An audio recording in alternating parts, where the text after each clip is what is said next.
a short resume and used it as a French-speaking people in prophecy booklet in French, to the French people. I don't know exactly all French, perhaps we have sent 20 or 30 or 40,000, I'm not sure, to all French-speaking people. But what interests me is this: to this day, I don't remember having received more than 5, if that many, letters from French-speaking people out of the 40,000 we have sent, claiming that they could find something wrong in history or what we said.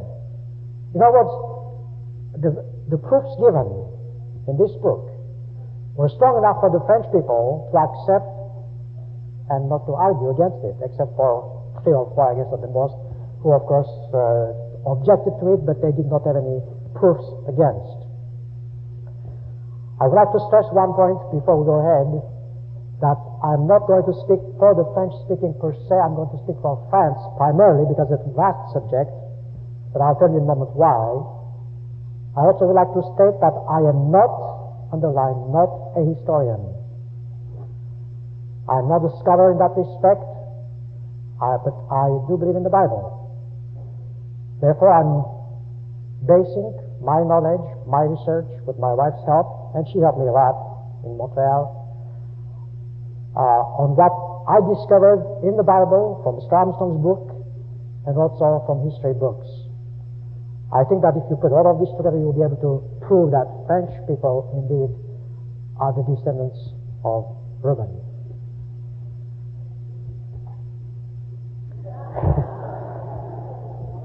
What comes into your mind when you think of France? Most of us, of course, think of winemaking, perfume, fashion.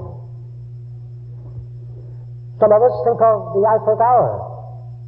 By the way, Eiffel Tower is only a monument built at an exposition or fair in Paris back in 1886. There the Paris Fair said they tried to build an Eiffel Tower. Today, it has brought in more tourists in Paris than anything else. It is 900 feet high.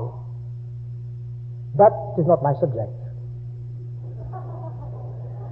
Then we have, of course, when we think of France, we think of the Arc de Triomphe. Well, this too, it's beautiful. But, you see, many people who go to Paris to even see the Arc de Triomphe, they don't even know what the Arc de Triomphe is. They don't realize this is Napoleon's monument to his own soldiers. It was built in 1806, and the French made of this arc, or the arch in English, the tomb or the grave of the unknown soldier after World War I. So this is the Arc de Triomphe, beautiful. It shows some of the French art, but the state is not my subject. Do you perhaps think of Paris, the springtime? Is this what you think of France? You know, this is to me so interesting because people have ideas about France, yet they miss the point what really France is. It's beautiful to know the Eiffel Tower, the Arc de Triomphe, the Paris in the springtime, all these cafes and so forth. But you see, there is something more, and that's what I want to emphasize. Something which the Bible speaks about, something which pertains to prophecy. France today is a major nation of major importance, both in history and in the world today. And this is the very part I would like to talk about today. There are just only a few cities here, just to give you an idea. And among them, of course, Paris, the largest city in France. I will speak about it in a moment. But France is, believe it or not, one of the largest countries in Europe. France has an atomic power since 1960. And today has 15 nuclear reactors. In 1968, it became the world's 4th nation to have the hydrogen bomb. In other words, you see, it's all fine to think about perfume and fashion and the Eiffel Tower and the wine, but we don't realize the power of France, which is prophesied, which we have sometimes overlooked. France today is a country where there's great literacy, but actually I should say that French people today, speaking even compared to the United States, we have 99.9% literacy in France.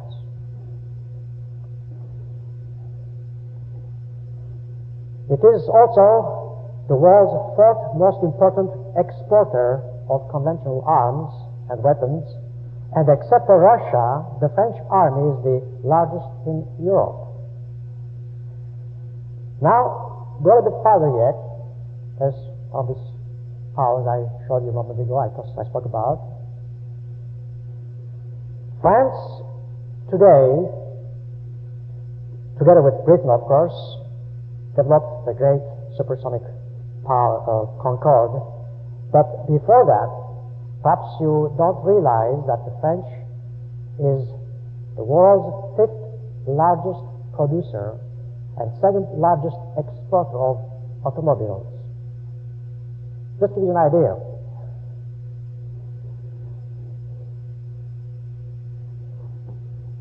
There's a lot of power, nuclear reactors in France. Here, this gives you an idea. World's arms merchants by billions of dollars. First U.S., then Soviet Union, France, then Great Britain, and West Germany.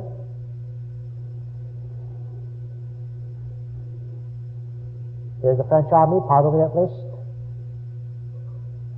Behind the Arc de Triomphe. Here's the famous Concorde. Of course, British and the French together designed the Concorde. It's the world's first successful supersonic airliner. There was only one thing with it. They spent too much time, they waited too long, and they produced too little to fuel them. So today, actually, even though Concorde is one of the prides of France, I think the financial fiasco, because of the fact they've spent billions and billions of dollars, and with the price of the petroleum today, I don't think France will be able to benefit from it.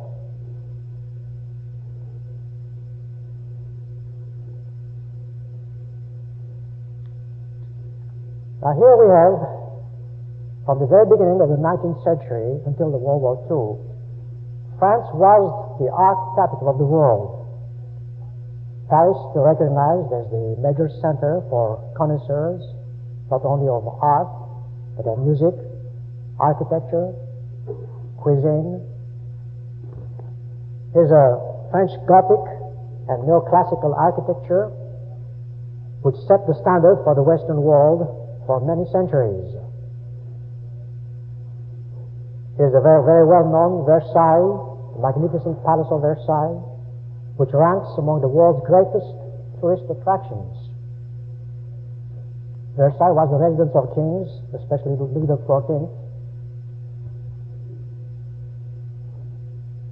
Here we have an aerial view of Paris. We can see then that France is a nation of significance today in the company of nations. And now let us look at the people who have had such great influence on history. Who are they? Where do they come from? Does the Bible give us any clues? This is what started my research. Mr. Armstrong, this book in English, I read it. My first reaction was to translate it into French, which I did. Then I set up Mr. Armstrong proved in his book very clearly who the British people were, the Americans were, and specified very clearly the Western Europe. Now, I won't enter into details because of the fact you know very well. You have read the booklet. I'm not going to stress all the details in the book or the biblical background because we have it. But I would like to start from the book here, just a couple of items. Mr. Armstrong mentioned clearly that the physical promises were given to Israel, the 10 tribes, and the spiritual promises, the scepter, was given to Judah. I repeat, I want to stress the biblical background of Reuben. I won't have time for it. But we know that Reuben and his brothers sold Joseph. Actually, Reuben didn't quite sold him. He tried to save him, as you know. But he was the firstborn. He should have been able to be heard, resist his brothers, and not go along with them. In Genesis chapter 37, of course, you have the story about Reuben and the other brothers selling Joseph. So, because of this and other factors, Reuben was punished, not because of this primarily, but as I said, he was the firstborn. He should have been more responsible. But now let's see if we can trace back the history of France and find out exactly where they come from and how we can perhaps link Reubenites with French people today. This to me is the most beautiful, interesting statement. History does not know the origin of any people. It's an author, very famous author. As we went to Montreal University, my wife and I, we discovered one major factor. Every book we actually read, every historian, they all began with this type of a statement, more or less. Someplace in the preface, someplace in the introduction. But from then on, they just made a statement, here is what happened. Strange, isn't it? They claim they don't know anything about the origin of any people, yet they make statements such as 5,000, 6,000, 7,000, 8,000, and 10,000 years. So to me, this was the starting point. There's another one. As for the history of France, the earliest date that the authors of antiquity have given us is that of the founding of Marseille. That's one of the cities in the southern part of France. 120 years before the Battle of Salamis, which is 500 years before Christ. Now, this is a historical statement. Yet, every French historian, they overlook this part, which is very clearly states, Jubenville is a great French historian, and he too, with the rest, they claim that the French people were in France, in Gaul, 10 or 15,000 BC. Now, if they don't know anything about it, if they claim that the first they have heard only 500 BC, how could they go back and start telling what happened 15,000 years before Christ? And here's what the Bible says about Reuben. Reuben, you are my firstborn, my might, the first fruits of my strength, preeminent in pride, preeminent in power. That's the reason why I showed you all these few slides in the beginning, because you saw the major power France is, militarily, economically, perhaps even art, language, certainly. Yet, France did enjoy preeminence, yet she did not keep her preeminence. See, God says, verse 4, unstable as water, you shall not have preeminence because you went up to your father's bed, then you defiled it, you went up to my couch. You know the story I want to emphasize, you know very well. This was therefore the punishment. Because of Reuben's attitude or action, Reuben was punished, and Reuben did not enjoy preeminence, even though he became, and still in many ways is, preeminent in many ways. Now, before the purchase of Louisiana, the French Empire was the most dominant empire. As the French language, until World War I, and later until World War II, I should say, was the diplomatic language. Hence, this prophecy, the first part, has been fulfilled, is fulfilled, and even though France is not the preeminent country any longer, as verse 4 says, France has kept enough of the preeminence to rate today among the four nations, powerful nations on the face of the earth. But then, what happened? If France lost the preeminence, to whom did it go? This is what we have to understand. Again, I will not go into Mr. Armstrong's book, but you know that Mr. Armstrong did make it clear. In 1 Chronicles chapter 5, verse 1, we read, the sons of Reuben, the firstborn of Israel, because he went to his father's couch and so forth, therefore the birthright was given to whom? The sons of Joseph, the son of Israel, so that he is not enrolled in the genealogy. Therefore the birthright Reuben had, the preeminence, went from that time on to Joseph, or the descendants of Joseph. Now, of course, we know some of the reasons we saw. Yet, on the other hand, I don't think that French people today are more sinful than any other nations on the face of the earth as far as their background is concerned. As the Bible says, we all have gone backward and not forward. I think if you want to really see it, today you can see the Scandinavian countries, northern part of Europe, they are just as bad sexually or immoral, perhaps, than French. For that matter, even the USA has nothing to be proud of or boast about, because we have gone backward. But that's the way it started. So the question is, we know that Reuben therefore was punished. He was preeminent, but he lost preeminence toward the end for the benefit of Joseph.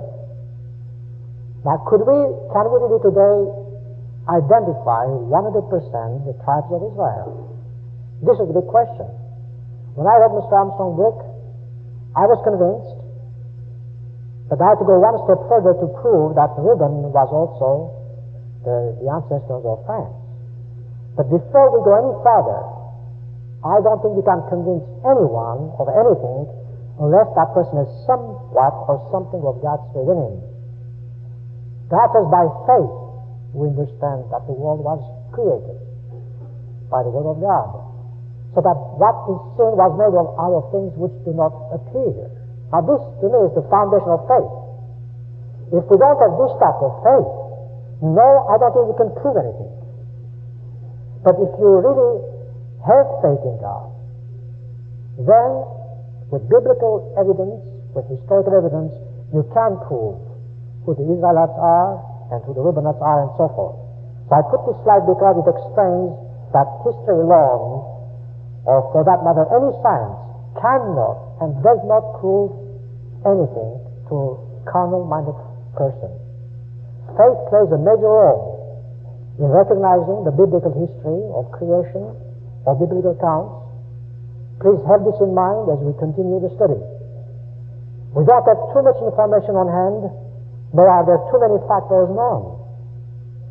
You know, let me just tell you something. Today, we have doubts, when I say we about mankind, as to who Shakespeare was. They cannot prove that Shakespeare existed. That's strange. There are about 3 or 4 books about Shakespeare showing that Shakespeare never existed. So if you cannot prove a few hundred years back that Shakespeare was or was not, how could you prove something which took place 3,000 or 4,000 years ago? But what is known, and based upon what God reveals, allows us to identify the descendants of Reuben as being the French-speaking countries. Let's now go into history. I repeat, I'm not a historian, far from it, but I believe in the Bible. As Mr. Armstrong proved in his book, I know that all of the Israelites went to the northern part of Europe and Great Britain and France after their captivity. Now they, as you know, around 700 BC, 720 BC, after their deportation, Israel, the Bible says, never returned home. This is Mr. Armstrong's book, and the Bible, you know it, I won't emphasize. So they didn't go back to Palestine. They settled in different regions in northwestern Europe. Now this is clearly shown in many, many ways. in the Samson book or in history. For instance, in the book of Ezra, the Jewish writer, he says that the 10 tribes of Israel, after their liberation, migrated to other countries. They did not return to their own land. 2nd Ezra, chapter 13. Josephus says the same thing.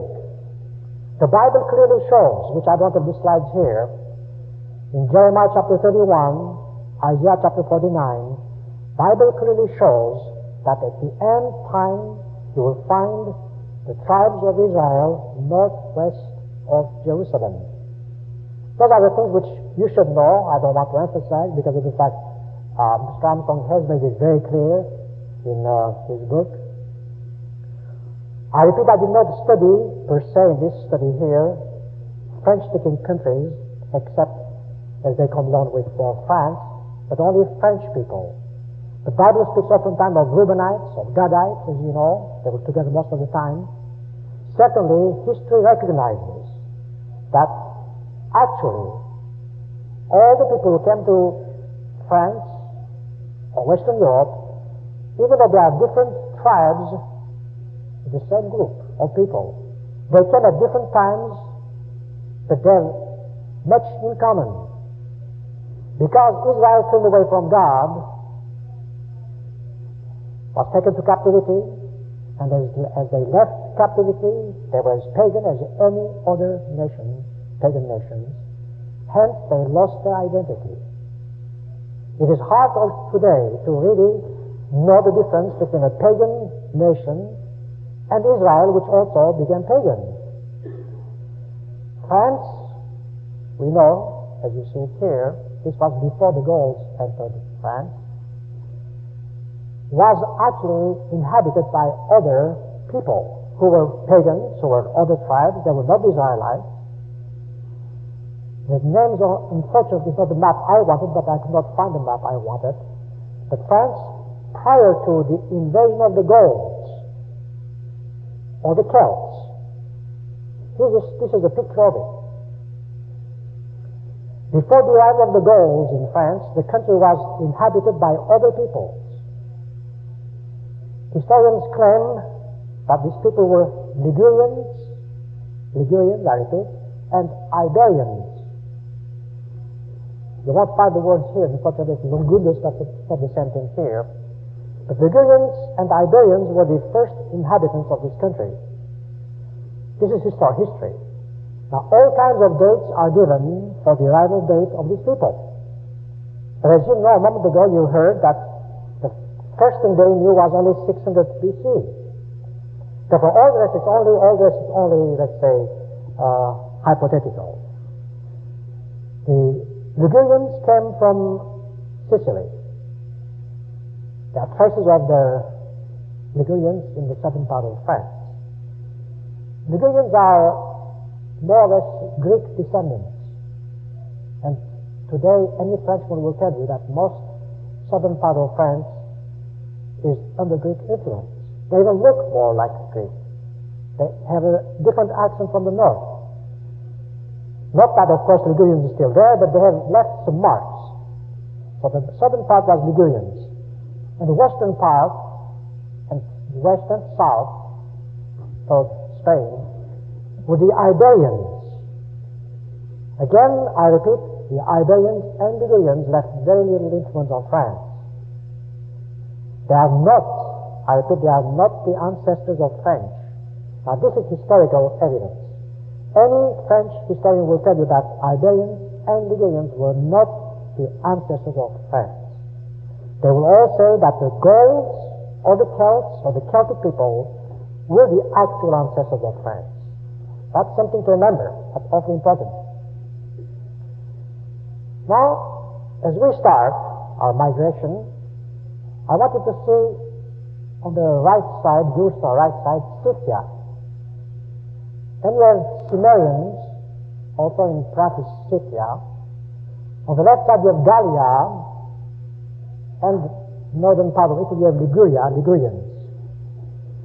Now this is the map, more or less, that you should have in mind, because migration began, actually, from here, from Scythia here, Scythians, all the way will come straight like this and like this.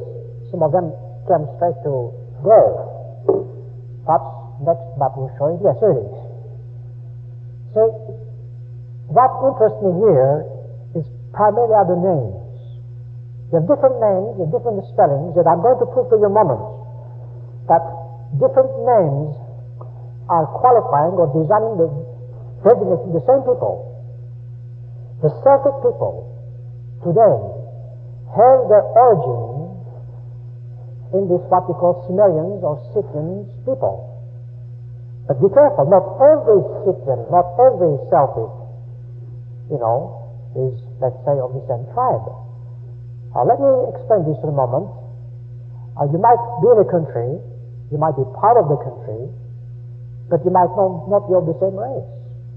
So as the migration began, Cimmerians or Scythians, they gradually got mixed up or intermarried and so on and so forth, but yet they kept their ethnical group, mixed with other groups of course, but this is historical evidence shows how Cimmerians, which are the ancestors of the Celts, or the Gauls, finally end up by Britannia and by Gallia, as you can see.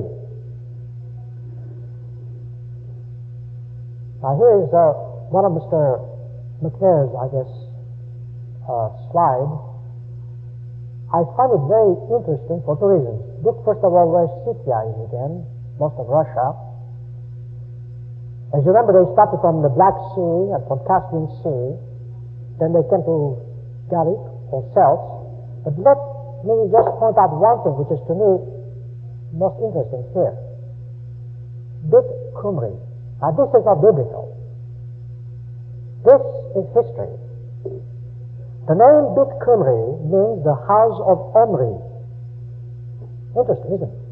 Omri is the Bible. The name Bit Cymru is the name by which Israelites were known to the Assyrians. Now this is the most interesting and important clue. In this, following the migration, you can see what the Bit Cymru was, which I repeat is the Assyrian name given to the Israelites. And immediately after Assyrian Empire fell by 609 BC, a new nomadic nation appeared suddenly. Greek historians record these migrations and they describe this Bit Cymru people. They describe as people who escaped from the Assyrians. Interesting statements. The Greeks called these people by various names. They call them Cymri, they call them Chimeroi or Chimeri, from which we have the word Cymri or Cimmerians. But always remember Bit Cymru because which means house of Omri. These names, of course, may sound Greek to you. They are Greek, actually. Most of them are. Nevertheless, it's historical evidence. A new population spread in Gaul. It did not arrive in mass. That's an interesting statement. It's true, it's history. In the course of a series of invasions, the two principal ones took place at the beginning and at the end of the said period, about 700-600 BC. Invaders called themselves Cimmerians or Cimmerians, when the Romans took the term Cymri to designate Cimmerians. I want you to see the words. There are different spellings. They're all yet describing the same people. Whether it's Cimmerians, or Cymri, or Cymrians, or Bit Cymru, or House of Omri. Now this is what I want you to understand. It's also important. Before the captivity, around 900 BC, let's say, Israel was very prosperous, powerful among neighboring nations. Under the dynasty of Omri, the capital was moved to Samaria. Omri's reputation was great among neighboring peoples. It has been found on several historical documents, as you saw, the name Bit Cymru. which actually means the house of Omri. And that's what the Assyrians called the Sumerians, or eventually you'll find out, the Celts.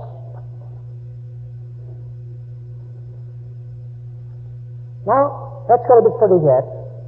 If the 10 tribes had disappeared, says the Jewish Encyclopedia, then the little accomplishment of divine prophecy would be impossible.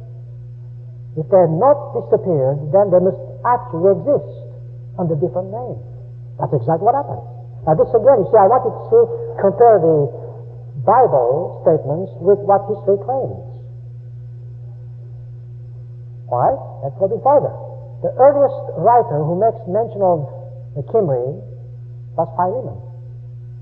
According to him, or the Aristotle, look, they called their ocean, the sea they came from, Mori Marusa, or Dead Sea, up to the promontory of Rubia and so forth. All right. Now this is a very famous historian in France. Look at this. People who call themselves Kimri or Bit Kumri, they are said to have come from Dead Sea, and they were called Kimris. This history, you can see the connection between history now and the Bible, something which historians, they're all French historians, they have it, but they never associate the Dead Sea. How many Dead Seas do we have in this world? Anyway. So, let's continue. Let me explain briefly the meaning of names. This could be an interesting study. I won't have time to enter into it, but sometime it will be interesting to know what names mean, actually. You see, at the time of Shakespeare, the King James had a different, shall I say, expression or expressions from modern English. Words change. At the time of Shakespeare, when something was artificial, it was something beautiful. It was full of art. Today, artificial is the exact opposite. Something awful was full of awe. It's great. Today, awful is something despicable, and so forth. So words change. Now, the same thing applies with the proper nouns. You see, when today I say Kimri, or Sumerians, or Celts, those are various names given by various nations, various people. But they designate the same people. Today, when I say Germany, to you, Germany makes sense. If you go to France, Germany is not known by the French people unless they know some English. They know the Germans under the name of Allemagne. Well, how do you associate Allemagne and Germany? Assyrians call them, as you know, the Bible calls them Assyrians. Here we have Assyrians, we have Germany, we have Allemagne. They designate all the same people. A Greek name was given, therefore, to certain people, and later on a Latin name was given. That's the reason why we have so many different names given one after the other. Now look at this one. The Gauls gave themselves the name Kimris. Well, how do you associate Gauls and Kimris? But again, where does Kimris came from? It came from the house of Omri. This is not just coincidence. History speaks of Celts, Sumerians, and Gauls. Actually, these were the same people as a whole, known under different names. Remember, they continued their migration, as they remember map I showed you. They left, as they migrated, some of them were left behind, some of them got married with other tribes and so forth. Therefore, they had this amalgamation. I know there have been tribes changing, but nevertheless, most of the time they got their names from where they started, and sometimes they left their names as a geographical location. I want to stress this a moment because this is awfully important. There's a question of being called by geographical name, by racial name, by tribal name, or perhaps by a name called because someone else called you that way. Hence, we have a mixture of people. As they migrated, there were intermarriages, some died, some were born, and so forth and so forth, but yet, as a whole, we're talking about not individuals, but as tribes. It appears that the Celts Again, look at this. Giving themselves the name Waller or Dollar. Now, where do they take or get those names? This indicated that they had been chased from their ancient home. They had voluntarily condemned themselves to exile. Look at the statement. This is history. You find two great statements here that first of all they were exiled. Yes, they were. Israelites were. And they were actually chased from, which was true also. They were chased away from their own country. So you see, they bring with them some of their background or some of their history with them. I want to stress a major fact again here. A name does not necessarily indicate the ethnical origin. A name can be geographic or geographical. For instance, take the example of the USA. Who is an American? Early fathers, yes, they were Americans, but they had 13 colonies. They weren't all English. They were all from different parts of northwestern Europe. Today we have a diversified group of Americans. We have the white, we have the black, we have the yellow, we have the Indians. They're Americans. But you see, we are known as an American group, but not as the same ethnical group. And this is something you have to remember, because this applies also to history of Celts. As a whole, they were Celts, but they were in the groups, other nations, other groups, other tribes, and that's where history actually just goes off tangent, and they start making statements which are not right. Oftentimes, when you really study, especially if you study etymology, it's a fascinating subject, especially with languages, because you will find out names that will never seem alike or sound alike. Now, here's a case. Waller or Galler or Galli is a Germanic language, means stranger, wanderer. Do you know that the title stranger or wanderer was given to the site of Scythians, and the Celtic people, and the Celtic or Celtic means the stranger and wanderer?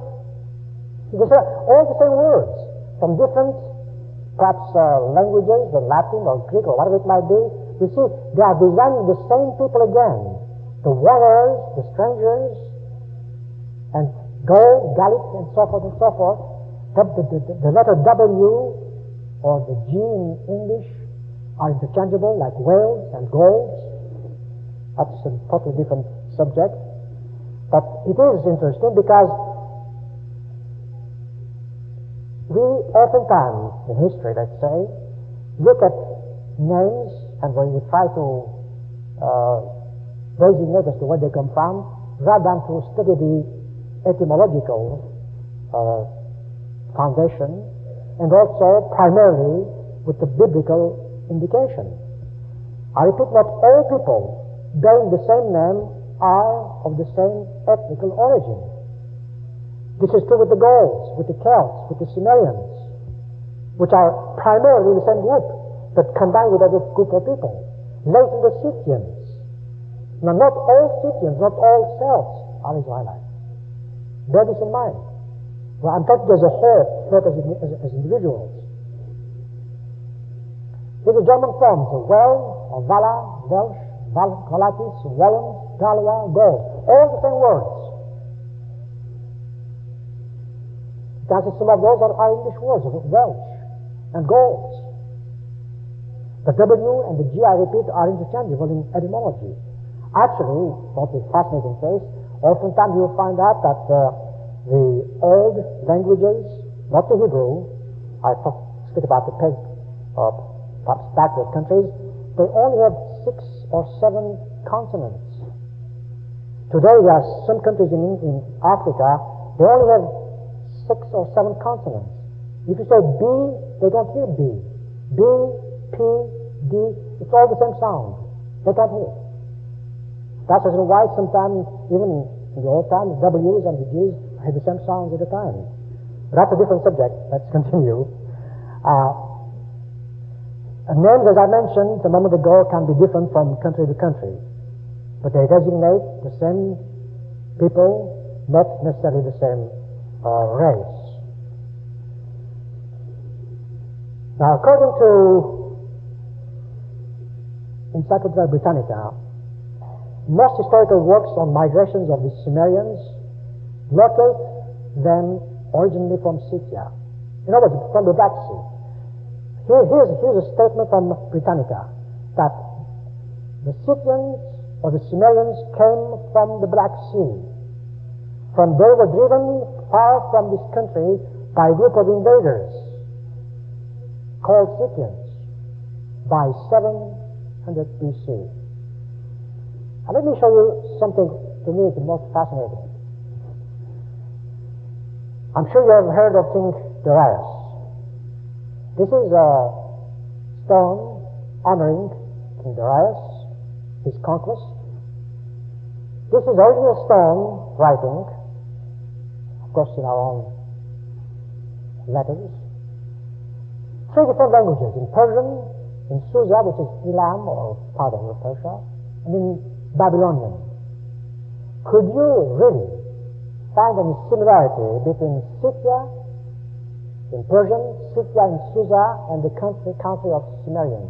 Yet, in this Houston stone, the 3 languages meant the same thing: Persian, Susa, and Babylonian. Scythians, therefore, are the same people as the Sumerians. And do you know how they pronounce Scythia? Here's the phonetic: Saka. In Susa, phonetics of Scythia was Saka.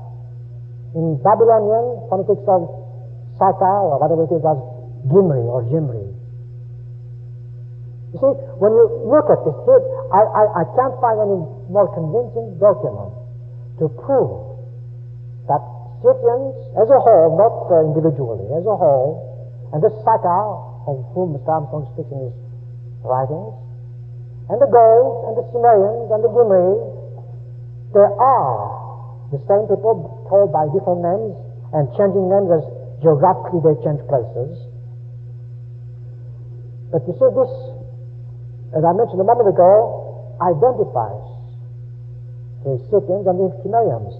100 years later, Darius the First, that's the way he identified the Sumerians, with Saka, as the same people. The Scythians were composed of a mixture of peoples, and one of these groups of people were Saka, which later separated themselves and settled in Western Europe. So the term Scythia, as well as Kimri, they all designate the same tribes, and the final destination of the Simri or the Sumerians is well established by historians. Simri migrated to the west of Europe and settled in Wales, gradually in France. Today, therefore, Simri or Cimmerians or the Celts or the Gauls are the descendants or the ancestors of the French-speaking people. This is something very important to remember. Language does not necessarily indicate race. Let's now talk about another people who invaded the country. Let me just go back to rehearse. First we found Ligurians and Iberians. They were not the French ancestors. Then we have Gauls moving in. The Gauls under the names of Sumerians and so forth. That's what we saw. But then there was another people, another group who moved in. Now, once again, I want you to get the point because that's where the crucial point starts. Remember, first, what we call France was inhabited by 2 Gentile people, Iberians and Ligurians. Then the Celts or the Celts moved in under the name of Gauls or Cimmerians or Scythians. It lost part of them. To forget your language. That's what happened during the captivity when actually those who were taken captive, they forgot their native tongues. Furthermore, as they went from place to place, they picked up words and expressions. That too is part of etymology. It's a different subject. But you see, I can show you today there are so many German words in the French language, perhaps 5,000 German words in the French language. How do you explain this? France never was part of Germany. No. But they migrated to the Assyrians. They were with the Assyrians. Therefore, they picked up quite a few words, and they left, of course, quite a few words. But anyway, the people who moved in later on were called as Franks, and they gave their name to the country. Now, here again, I wish I'd known as to how long this would be, because of the fact each tribe is an interesting facet. Franks actually are known to be Gentile people. I ask you a question. If all of the Franks were Gentiles, then how come that Charlemagne, who was the king of the Franks or Frankish tribe, became the ancestor, let's say, of Queen Elizabeth today? Is she Jew or Jewish descent? Is she German? Did God say that the Germans are going to be occupying the scepter, or the Judah? I just ask you the question. Now, let's go back to the Franks. Franks were actually Germanic people, I agree. But you see, Franks had two tribes, very well known historically speaking. One was Rhinish, which came from the word Rhine, the river Rhine. That's Germanic. And the other one was Salian Franks. Remember this: Rhinish Franks and Salian Franks. Rhinish Franks were the Germanic tribes. The Salian Franks were not Germanic. You know what Salian means? S-A-L-I-A-N, Salian. The word Salian comes from salt. Salian Franks, as they named themselves, they came from a salt sea. Again, I ask you, how many salt seas do we have? History recognized them as being part of the people who came from the Salt Sea. Franks became quite justifiably by the name of the country in which they were only imperceptible minority of Franks. You see, what they did, they occupied, of course, the major part of France. They left their name there, but France is not, shall I say, the ancestors of Franks, or the ancestors were not, Franks were not. The fact remains that Franks invaded France, where the Gauls were.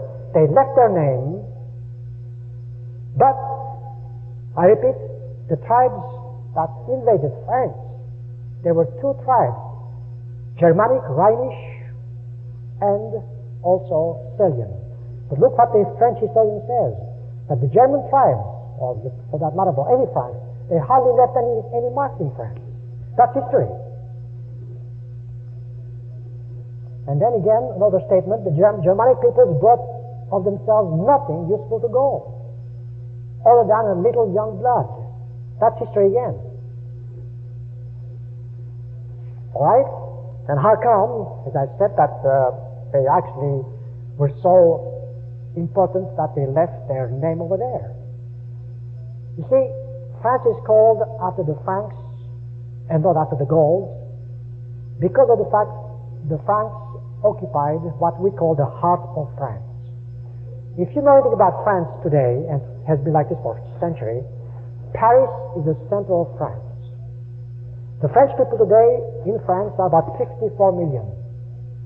1/5 of all the French people live in Paris or in suburbs of Paris. All the railroads go to Paris. If you want to go from Bordeaux, let's say, to Lyon, you're better off to go to Paris all the way north and to come down again. It's much faster. Otherwise, you will have lots of zigzags. Therefore, you see, once you conquer Paris, you have conquered France. This has been, shall I say, the Achilles heel for France. Germans know it. That's the reason why every time there's a war, the first thing Germany does invades Paris, and France falls. So this has been the secret perhaps of the Franks. The Franks conquered what we call l'Île de France at the time. So they took it, they left their name. But I repeat, please understand, this is also important now, because of the fact that's the whole difference is, the Franks themselves did not leave much mark on France, except the Salian Franks, which left, as you will see in a moment, the dynasty of kings and so forth. The two most important and powerful of the Frankish tribes, I repeat, were the Salian Franks and the Rhinish Franks.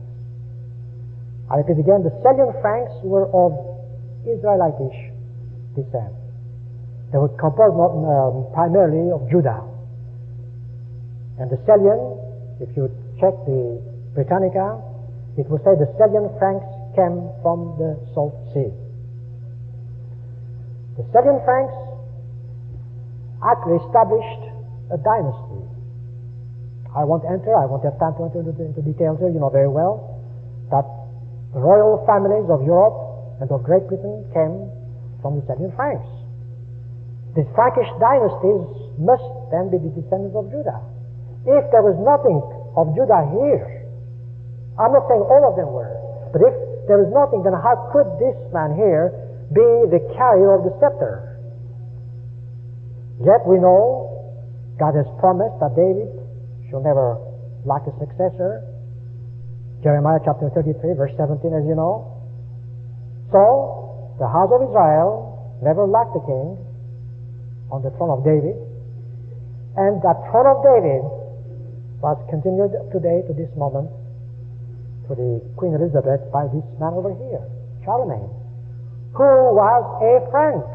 But Charlemagne was a Salian Frank and not a Rhinish Frank.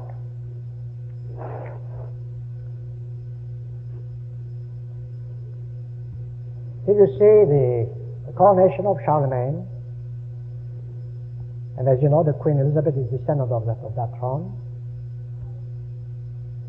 Now let's briefly examine some of the customs of Gauls. I want to just pause here for a couple of seconds because I want to go back. It's difficult, I know, for you to realize because there are so many strange names. But remember, there were Ligurians and Iberians. They did not leave any marks in France. They left. Then the Gauls moved in. The Gauls moved in under the names of Celts, Cimmerians, Scythians, which partly were geographical names, partly ethnical, but as a whole, they were the Gauls, Israelites. Then you have this new minority, let's say, tribe moving in, Franks, primarily Salians. They left their name. And now today we have therefore a country, France is an Israelite country. Southern part is still somewhat affected by the Ligurians, but very little. But if you study the French history, the French background, the French, shall I say, traits of character, you'll be surprised what you can find similarities between Israelites and Gauls or Celts or Cimmerians. Now, it will be interesting to see what the Bible says in one hand, what they should do, what they should not do, and what the people did. Oftentimes, as you know, when the Bible says, don't do it, people will do it, and vice versa. Now here we have interesting statements. In Leviticus chapter 26, God said you should make for yourselves no idols, erect no graven image or pillar. You shall not set up a figured stone in your land to bow down to them, for I am the Lord. This was given to Israel. But Israel, as they left captivity, they became pagan. After 100 years or so with the Assyrian Empire, they were totally pagan. Therefore, they might have had this in their minds, but they did not obey. Of course, they didn't obey before anyway. On the right side, there's another prophecy in Jeremiah. And God says, set up waymarks for yourselves. Make yourselves guideposts. Consider well the highway, the road by which you went. Return over to Israel. Now, they kept part of that. They kept part of this. When you go back and study the life of Celts and Cimmerians and Scythians, you will find that these two commandments distorted, perverted, sometimes kept, sometimes not kept. Partly obeyed and partly disobeyed. That is interesting. Because of the fact, I want you to talk for a few moments about the Druids. The Druids were the priests of the Gauls. Now, Druids are not Levites, please don't understand. I'm only showing a Gentile, what the world calls Gentile priesthood, what the world calls. But what we know, the Druids were just priests of this tribe which came out of Scythians and so forth. They were pagans, But they had some customs. They had some traditions that no other pagan priesthood has ever given in history. Never. And this is, to me, most interesting. Historians are astonished to find no temples among the Druids. The Druids are pagans, but somehow they've kept this thing over here. There is no temple in the Druidistic, let's say, priesthood. Contrary to other nations who often build temples in which to practice their cult, the Celts built none of these. The religion of the Druids prohibited construction of temples and images figured as gods. Now, all other priesthood, they had images and everything, but somehow Druids never had it. They would not build any images of things of God. This point is very interesting, because this Israel is the only nation which was given by God the commandment saying you should not make a graven image. The Druids practiced their cult in open air, often under oak trees. Interesting. I'm saying here they're pagans, but they have kept some of the traditions that you will not find anywhere else. And they carefully placed pillars, such as cromlechs or dolmens. I'll show them in a moment to use some of those because it's fascinating. The huge stones, there are 6,800 of them in France. 6,800. And there are also them cromlechs and so forth. But I repeat, Israel had become pagan, had actually tried to follow the pagan countries, the pagan nations. But they were cut off from God. They perverted God's teachings, but somehow they kept some strange customs that no other pagan countries or nations had. They left marks behind them. Now these marks, at times, they became places of idols or worship, I know. But as a whole, at least the Druidic priesthood, they were not supposed to use those things as temple and so forth. Now this is again another map of Mr. McNair. I want to show you here the only portion I'm interested in right is the red section here. The red section is where you find what we call the dolmens or the other type of monuments like cromlechs and menhirs and so forth. But why is it that it's only this part of it? Later, of course, it went down to Spain, probably because some of the Israelites moved down to Spain with the Iberians. That's very, very possible. But look where all these stones are found, and not other parts of Europe. The Druids were priests in gold. They had strange customs, as I said, compared to other pagan nations.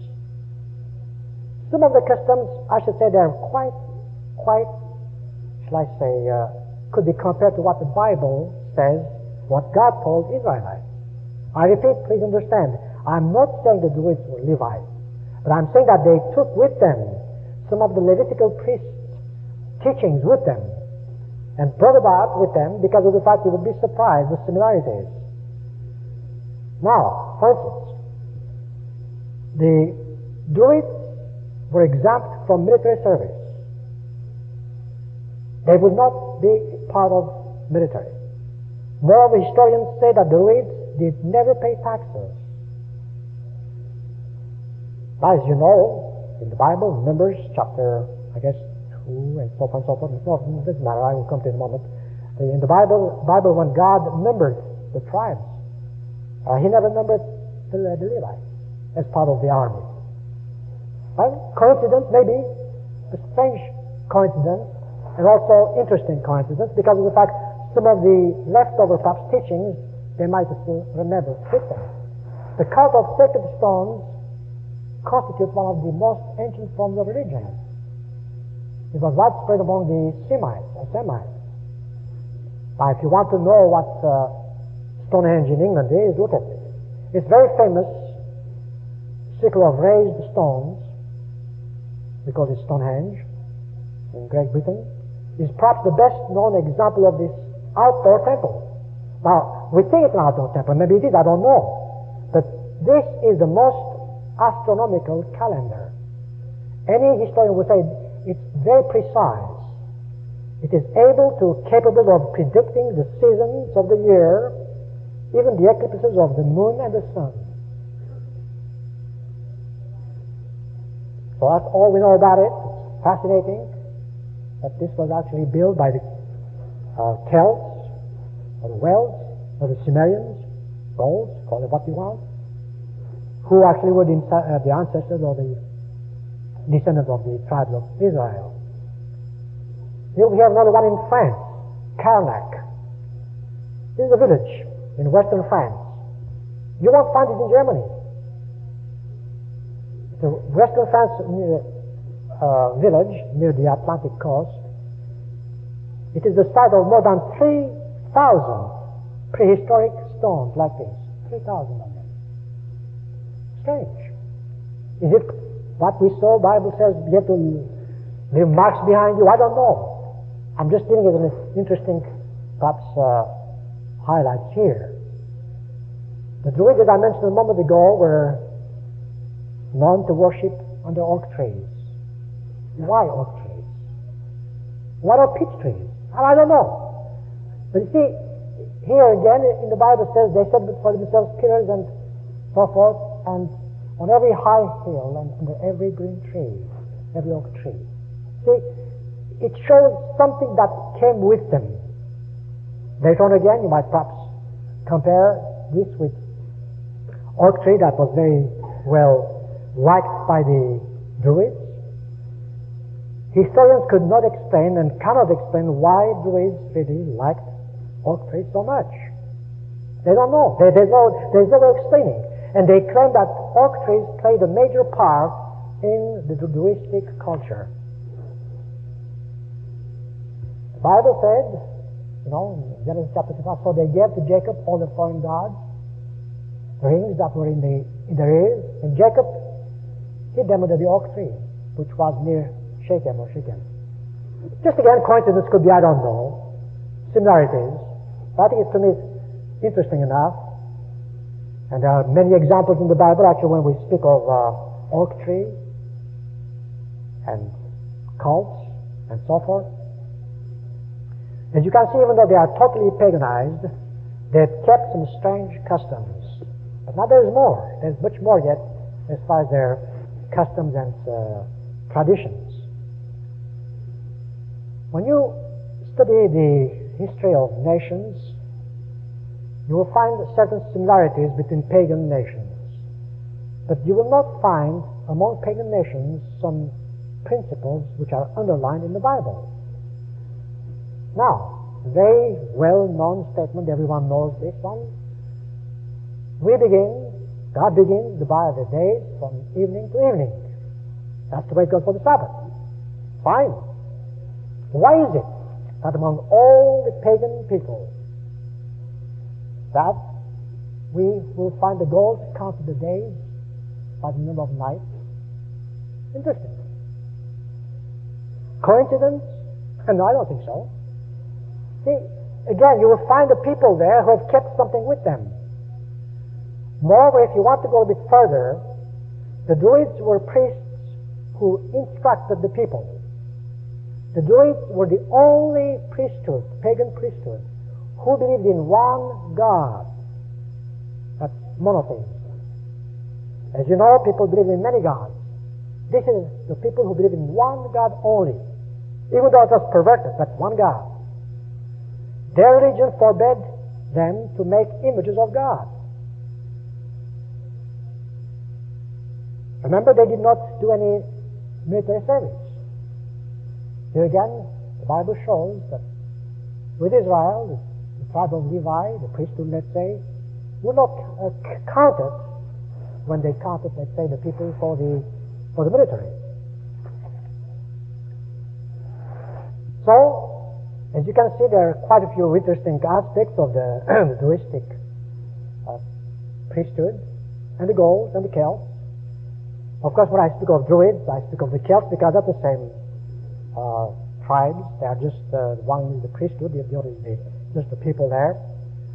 But the Druids also had something else yet.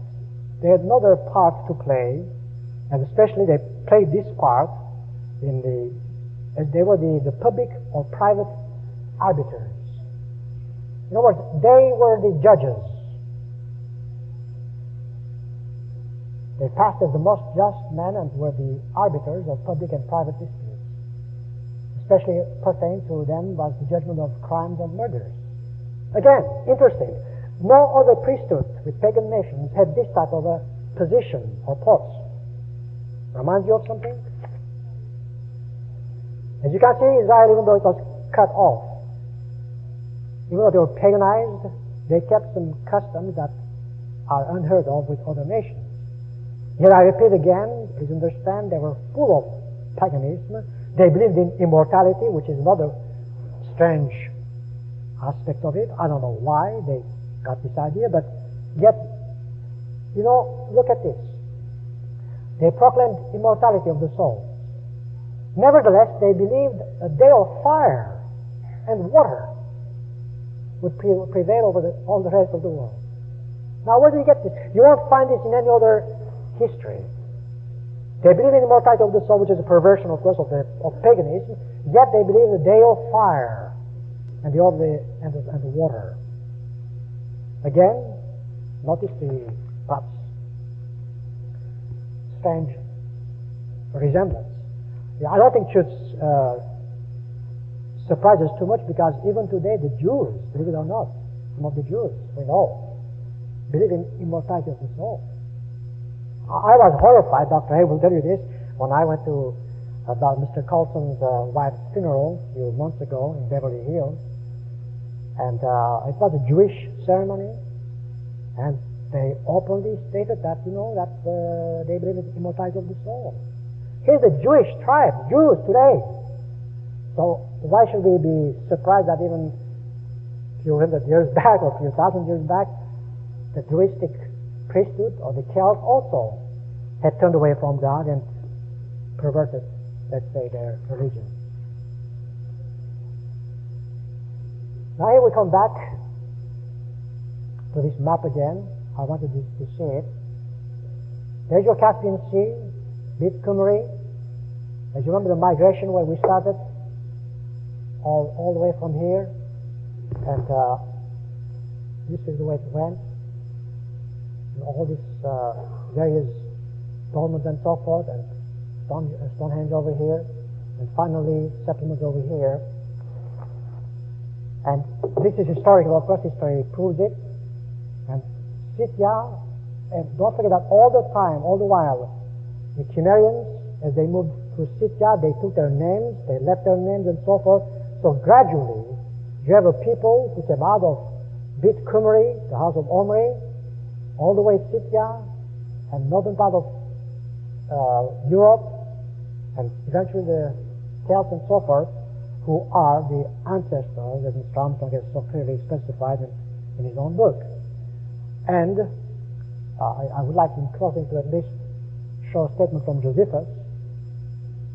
This is written just about Christ's time or more or less. The 10 tribes, forming an immense multitude, are located, we say, beyond the river. Yes, beyond, far away. Now again, this is history. As you can see, I could only give you highlights. I could not do much, but I have about 200 pages documentation, which I did, of course, summary. You have a summary here, and I tried to make it as simple as I possibly could. But as I mentioned, out of the 20 or 40 or 50,000 booklets I've sent of this subject in French to the French people, perhaps not even 5 have ever objected to the historical accuracy of it. Of course, they might not believe in the Bible, but nevertheless, they could not find anything wrong. I was just told that to give at least a couple of words, which I will, about the French work, but I hope that some other time I could talk about the French work, because it's not a subject, but it will just tie in. You saw what France today was able to do. France today occupies a major place in history. So in God's work, we also have major work.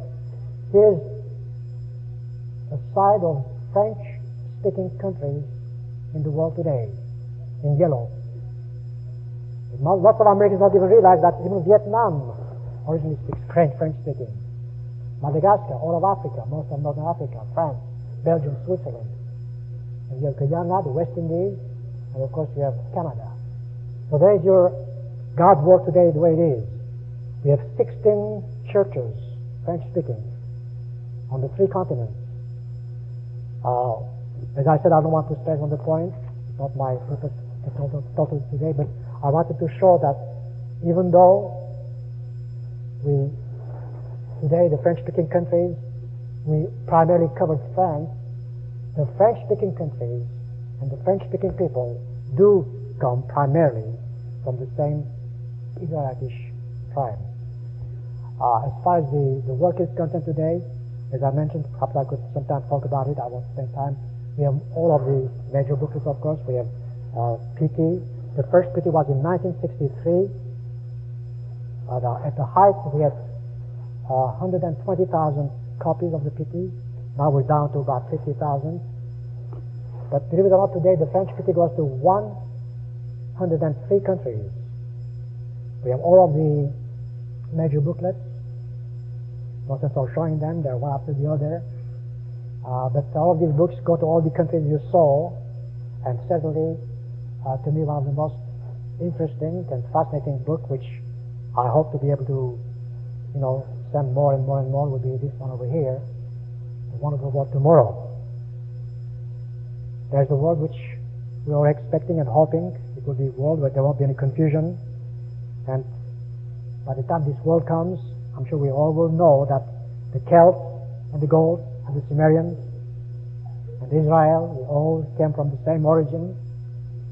And it's wonderful to know that today we have been able to be given this type of a truth.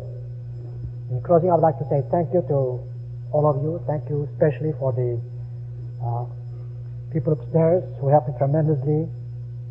Larry Amasta and also Mr. John Hofford and Stephanie Saracina and all the crew.